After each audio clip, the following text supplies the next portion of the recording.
think Fergie was a player when he was when George Best was a player. What are you talking about, man? Like, Fletch says. I'm just saying though, if Fergie had been manager instead of Matt Busby. What if Eddie would have been there as a manager with Best? Yeah, that means he would have been George. Well. That would have been George Worst. Well, you've seen the comments from Gaza, haven't you? When he said, if he'd went to Man United, he would have gotten the best out of him. And he used the analogy that other players did. I mean, I'm not going to repeat what he said, but yeah. Hey, players got away with things at Man United as well when he was there, mate. Sure. Lenny B says, "Imagine Grillish down the big market on the bank holiday weekend." Hey, look, man, you guys should be celebrating Grillish coming to the tune because y'all just cut from the same damn cloth, man. Get out of here. Come on. You know I'm right. Centurion says, oh, dear, Club World Cup. Tino is vitally important for our upcoming Champions League campaign. How is this even a conversation? It's a conversation, Centurion, because it's out there. It looks like the tune is having those conversations. So it's relevant because teams the last 2 days are heating up and getting the players in because they know they've got a limited period of getting players in. But they didn't know at the time there was going to be a 5 or 6 day window later on in the competition. It was just announced today.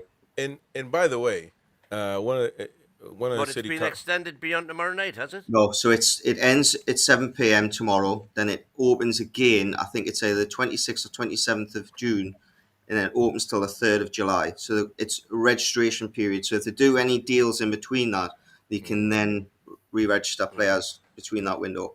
So it means that they've got time behind the scenes to be doing stuff. You can agree terms with a player. You just can't put it through until the window's open, can't you?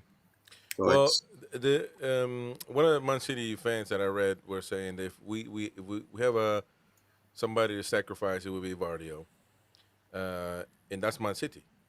So have we ever asked ourselves if we have to sacrifice somebody? Will it be Tino Livramento? If somebody offers you $80 million for Livramento, would you sell him effective immediately? And then but you're talking about Grillish coming in and potentially another guy. I don't know, man. I'd probably take that deal. I don't know. Yeah, I would. You're not talking about Isak where you're not going to find another Isak. Because you're effectively getting a lot more than 80 million then. But you're not going to find another Isak. That's why Isak can never be sold. Tonali included and a few others.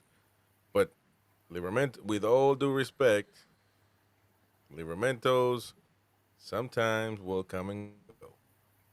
So I don't know if you have to sacrifice somebody over the others. Look, man, I don't know. I don't know. I think if £80 million was offered for Tino, then you take their hands off straight away. Don't forget to smash the like button. It helps us a lot to keep growing. Subscribe to the channel. Hit the bell for notifications. Activate all notifications. That way you get notified every time we go live. And don't forget, you can become a member, get exclusive content, access to all of our live shows on demand at the time that you want. Also, of course, giveaways every month. Sometimes multiple giveaways a month. So stay tuned for that. Check it out. Help support the channel. It's a small fee. And of course, you help us and grow. If you hate the Mackhams, smash that like button. To save the bleeding races. When we got the wheel put on, away we went again. But them that had their noses broke, they came back our him. Some went to the dispensary, and some to Dr. Gibbs's, and some to the informer.